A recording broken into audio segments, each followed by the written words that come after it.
Hi everybody. Today we're going to do something new for us. I do it all the time, but I've never actually recorded it, so we're going to see how this goes. But I thought it would be really helpful to show you if you are a tarot reader who gets asked about missing people sometimes and you might not have a lot of practice in this area, or if you are a reader who just wants to do this kind of work. Maybe you've been called to it. I have.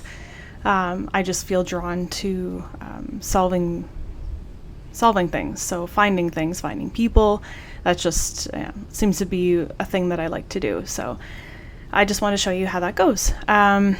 So I'm from Canada, so there are a lot of missing persons databases you can draw on, but for today I'm just going to go to one that I use fairly frequently. It's Canada Unsolved. And it's kind of a database of all kinds of people. Sometimes they're unidentified, sometimes they're missing, they're old, they're new. A lot of times this is just unresolved cases.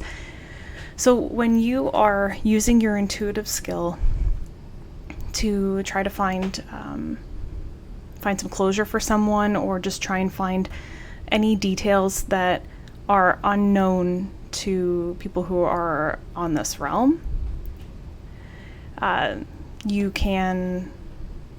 you should do is you start by seeing who you're drawn to. So when you get into the space that you're going to try this work, scroll through any of the databases, or maybe you already have someone in mind, but just scroll through if you're doing it for the first time, or you're just doing it to practice your skills, or you feel drawn to it. You're going to scroll around until you come to someone that you are drawn to. So I'm going to click missing persons, and I'm going to start that now.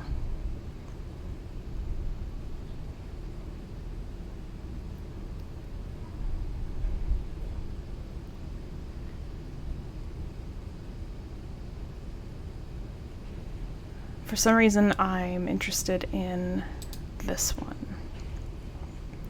So the first thing we're going to do is we're going to try and find out as much as we can about what is already known, because when you use tarot for this kind of work, you're able to access information that no one else can. And that's kind of why sometimes authorities use or draw on psychics for help, because sometimes there are people who know about this, but they're not around right now. So we need to access the subconscious, the collective subconscious, to see if we can find answers that the terrestrial people, the people on Earth right now, don't have or aren't saying. So for this case, we're going to talk about Clayton Mark Bussiere. Mission BC 1982 is when he disappeared. Okay, and then you start by looking. And before you even touch the cards, I just wanted to say, sometimes if you have a different gift, if your capabilities are slightly different, you might actually be able to already start getting feelings off of just the picture, just the name. So if that's happening, wait there. Don't even worry about the cards yet.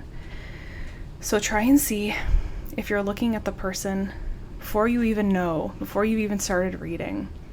Just see what feelings you start getting. Because if you're sensitive, you might start feeling things in your body that aren't yours.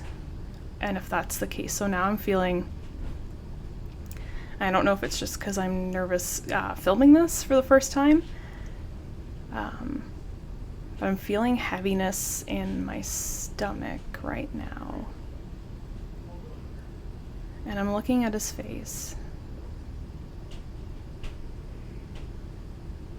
There's a lot you can it's hard to describe, but if you ever stare at someone for a while, their picture, you can start to sort of piece together little flashes of things. This is going to take a while, I think. Okay, we're going to go down. So up here we saw there's a headline saying missing cabbie puzzles police. Okay, I'm guessing he drove a cab. They're also showing a photo of, or a sketch of the taxi. All right, and then here they're going to share a little bit more about the circumstances, or what is known. So we've got the disappearance of Clayton Mark Bussiere. Missing October 17th, 1982 from Mission, BC. He was 25. Endangered miss. Okay. He would call his mother if he wouldn't be able to be home. Being a good character, very conscientious. The day before his 26th birthday, Clayton played a few hands of poker with friends. Oh, he was a dispatcher. Okay. According to another company dispatcher and cab driver, there's nothing unusual about Bussiere. He was laughing and joking just like normal. Interesting. And there's his car.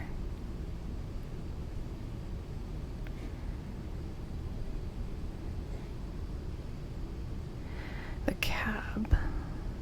Okay, he drove his cab. Alright. For personal use, the cab has never been found.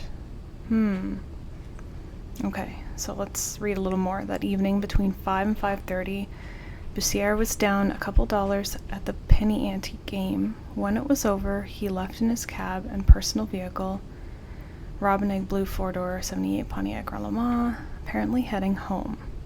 Okay, between 5 and 5:30, so early evening. According to police at the time, a few hours later in Mission, BC, another cab driver said he was having a late lunch at the burger bar when he saw Clayton drive past. There was a passenger in the front seat. Okay. Okay, that's the diner. Last known sighting was that other cab driver. Okay. Second sighting. Around 7 p.m., the driver saw Bussiere drive by again. This time, apparently, there was no passenger. Investigators say it's unclear as to whether or not there was. Okay, so that might be something relevant we have to look at. They left his cab. Oh, picture just changed. Whoops. Okay, whoever was sitting beside Clayton in his cab that evening has remained silent for 38 years. Sighting of Clayton driving east toward Mission for unknown reasons. Was he any? Okay. The burger bar, 12 kilometers from Abbotsford. Okay, so that's not, yeah, that's 15 minutes. If he wasn't working, what was he doing? Family and friends consulted. Oh, this is interesting. Following his disappearance, Clayton's family and friends consulted psychics and searched isolated roads, abandoned buildings. Cab drivers, okay. They call for Clayton on their radios. There's nothing but silence. Okay, physically. Clayton, 6'1", 1-inch scar on his forehead, gray cardigan, elbow patches, watch. St. Christopher was on his necklace. Oh, he was wearing navy blue, okay.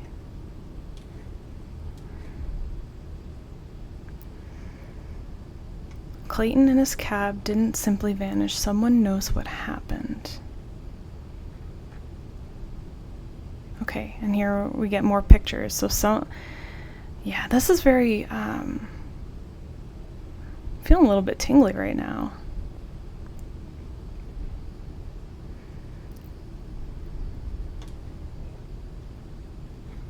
According to timeline, 1.5 to 2 hours unaccounted for. So what happened?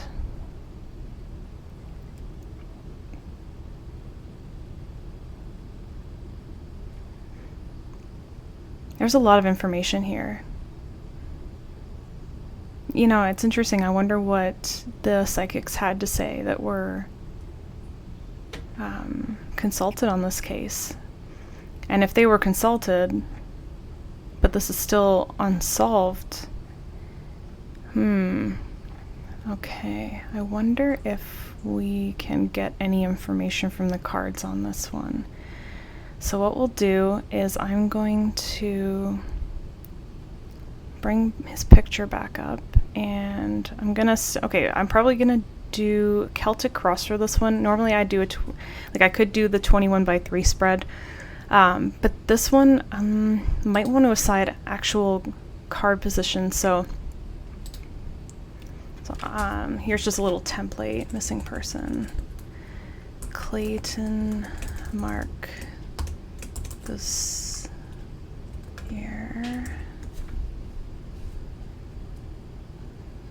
All right, situation. All right, car position 1, 2. We're not going to change that. Those are going to be verification for us. Car position 3, and I always take this one from the bottom of the deck. It's the hidden card. This one I usually keep as goal or destiny. So things generally happen for a reason, right? So sometimes like maybe there's something more to this that we don't know. So if it is supposed to be solved, perhaps here is where we're going to see what happens there.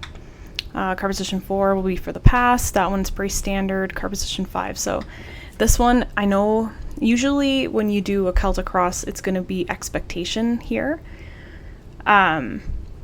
This one, when I do missing persons or unresolved cases, I'll split their current thinking. So this will often tell us if they're even on this planet anymore. Car position 6 is usually the future. What is the next thing to do? What can be done now? So this makes an assumption that the person missing is, if you're doing a cold case or someone where you know they're most likely deceased, this would probably be the best modification for car position 6, because it's, you know, what is the next thing that we need to do? What can be done now to help solve or help provide information? It just seems like the best use of this, because if we say future and just leave it there, we don't really know what the cards are going to give back to us on that. And it might be just too vague. So if we make it a little bit specific, with still that theme of what can be done in the future, that might help us out. Car position 7, what's going on below the surface. Car position 9 and 7 are mirrors to each other, sort of. So car position 9 is going to be what's going on above. Car position 7 is going to be what's going on below. Going on above can be what's happening in terms of things that the police or investigators are doing. Going on below the surface would be spiritual, what's going on that level. Car position 8 is usually environment in traditional Celtic cross descriptions, and this one we're going to put as familial influences or external influences. But I'm kind of wondering if we should change that one. Man, I don't know. I'm going to leave that as external influences. And then for car position 10, so the outcome, that one, I'm not really sure what to say. I think I might leave it there, because this will probably tie in with car position 5. But you know what? We won't really need the outcome the way we would normally need it in a regular spread, so we'll just leave it there. Okay, so what I'm gonna do is I'm gonna bring this back up, and maybe I'll put this over to the side a little bit, just so that when I do spreads, I like to have them nearby, just so I can program the deck for a spread. So I don't know if you can hear, but I am shuffling the cards. This is probably going to be a boring couple of minutes while I do this, so I might even just edit this part out, but we'll see. If you like the sound of shuffling, you're going to like this.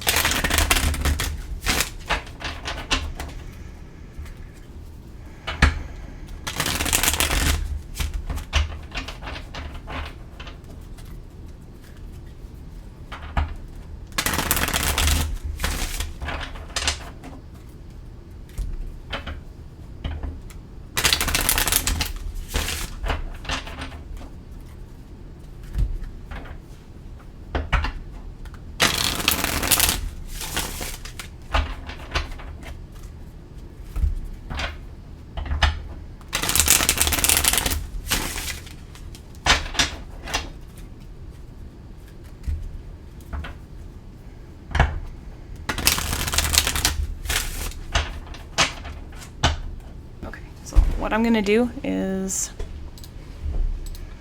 go over here. I'm going to put up on the screen for us now. So we start with the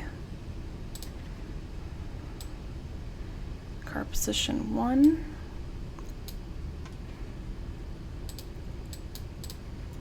Card position 2. I'm going to move these down a little bit so there's space. Major. Oh, nope, that's not the right one. Moon. Ace of Swords. 7 of Swords.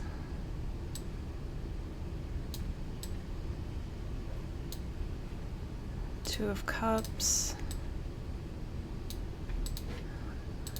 Ace of Pentacles. Reversed.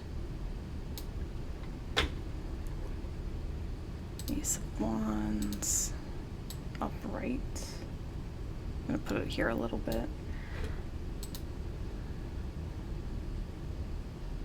Justice. And finally, King of Cups reversed. Okay. So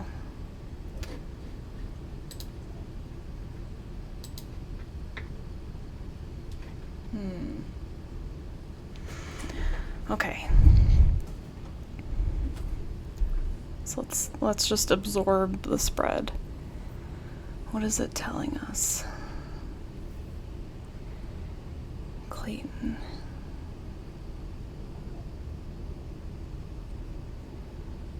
These aces are just throwing me a little bit because, oh wait, oh that's 7 is supposed to be upright. I was just looking back at the table.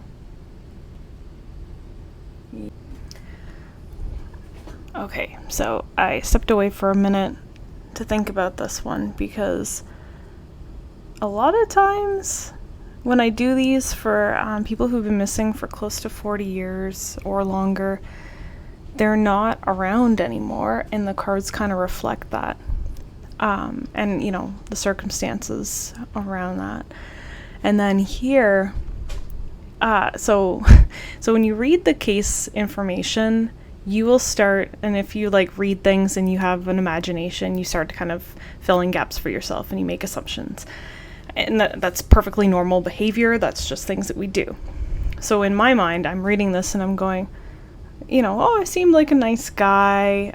And that's based on the information that we have. We have lots of photos. We have lots of kind of like what other people say information, but we don't actually have information from Clayton, from his family.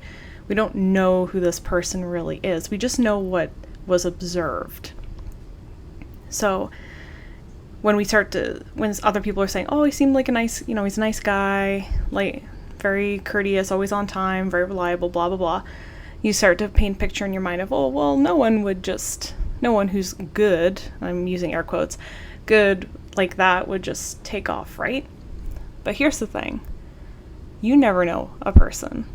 You don't. Even people who you've known for a long, long time, they can still surprise you. And I sat with these cards for a bit because I think part of me kind of thinks that he might actually be alive still. But somewhere else and under a different name. So, okay, so let me walk through this a little bit. So we've got card position 1 and 2. So we've got 7 of Wands reversed and Ace of Cups. So there's that implied sort of struggle with the 7. And then we've got the Ace of Cups, and the thing about aces, they're powerful, fleeting energy. So none of it is permanent. It's very strong. It comes on very strong, and then it's kind of gone. It dissipates a little bit, and that's good and bad, right? Because if you have a reversed ace, you want that to pass pretty quickly. And then when you have an upright ace, it's being swept away by something. And here we got the Ace of Cups, and the Ace of Cups, Yeah, definitely it's water, so we have that emotional aspect to it. So part of me kind of goes like, oh, was he secretly in love with somebody, right? Or, and this is why it's so interesting that these aces, for them, 3 of the 4 aces are upright. And again, that's not really something you expect to see when you're talking about a person who's missing, or a person whose fate may not have ended well, right?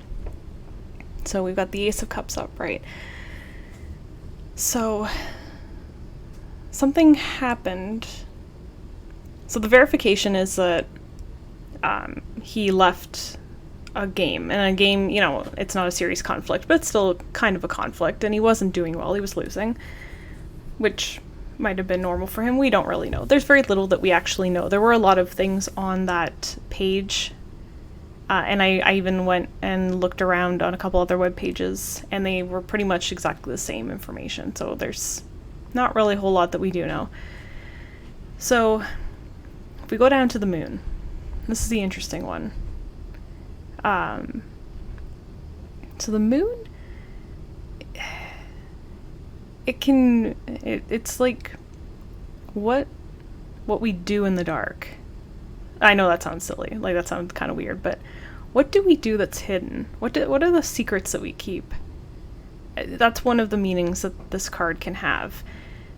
We have different forms of creatures on the card as well. We've got the dog on one side and the wolf on the other. Evolutionary, like on evolution kind of frame, one is the more evolved or polite or civilized version of the other, but they're essentially the same deep down. And the moon's all about that, right? What's deep down? What are the things that we keep to ourselves? What's the essential nature of a thing? So if that is card position 3, what needs to be revealed is that, well, Clayton may have been keeping secrets. We've got the 7 of Swords up there, and it has many meanings, of course, but one can be attributed to craftiness, to cunning, to using interesting means of getting around things. And a lot of people sometimes say, oh, it can stand for thievery, swindling, crime, that kind of thing. Yes, it can, but other ways to use cunning and craftiness for not criminal reasons, right? So that's one thing we should be careful about when we attribute meanings to the 7 of Swords. Is might be bad, might be good, but the essential idea is that there is something crafty about this. So we've got a secret with the moon, we've got craftiness, or cunning, or some sort of ulterior motive with the 7 of Swords, that Ace of Cups, and then so that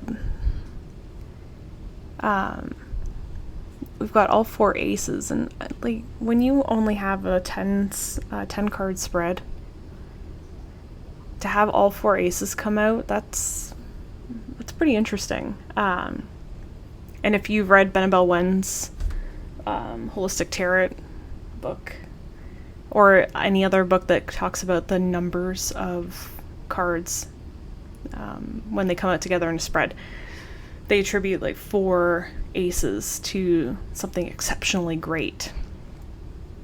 And that would be great if that were something that our clients were asking us about in front of us. But when we're talking about a person who's disappeared, and then we have very positive cards, but we don't at the same time, right? So we've got aces upright.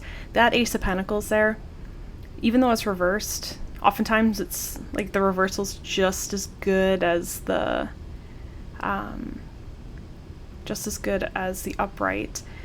So it makes me wonder what's going on below the surface. So that that Ace of Pentacles reversed can be something unburied. So there's a thing there, but I don't get a sense from the cards that he's dead. I just don't, and I don't feel it either. And maybe I'm wrong. It could be, I mean, it wouldn't be the first time. But that Ace of Pentacles is telling us about something that something valuable. It's supposed to represent that spot, what's going on below the surface.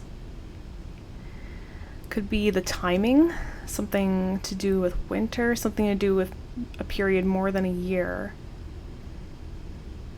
Yeah, I'm not really sure exactly. But I'm getting the sense that he might have disappeared himself. But we've got that King of Cups up at the top for the final outcome. And if this were a reading for a person in front of me, and I saw the King of Cups, and I saw Ace of Cups, and the Moon, and the Two of Cups, all of those can also, not necessarily the Moon, but Ace of Cups, Two of Cups, King of Cups, especially reversed, that's a chemical imbalance. Or it's something to do with there's a lot of chemistry to it. So if the Ace of Cups were reversed, for example, it would be like an imbalance, something even toxic. Because traditionally even reversed the card of poisoning. So it's upright, so that's not the case. But we still have to think about something to do with hydration, things that people are taking into their bodies. Two of Cups there, that's extremely medical and alchemical card. Because, like, irrespective of the fact that it is, that duality, companionship, blah, blah, blah. Yeah, it's a good card for those things, but in the context of healing, this is an extremely powerful healing card. Because we have Sekhmet at the top, we have the Caduceus, that the idea, and it's also echoed in Temperance, and any card where there's kind of like water flowing from one cup to another. There's no water flowing in this card, but it still stands for something kind of almost medical. But if it's card position 6, Two Cups saying, like, what's the next thing to do? What can be done? I'm not sure. The next thing to do would obviously be talk to whoever was in the car, but we don't know who that person is, and the cards here aren't really telling us that we need to. It just says what can be done. So going back to that King of Cups up there, if he is alive, he's probably someone who struggled with some kind of substance issues, possibly alcoholism. This card always comes out.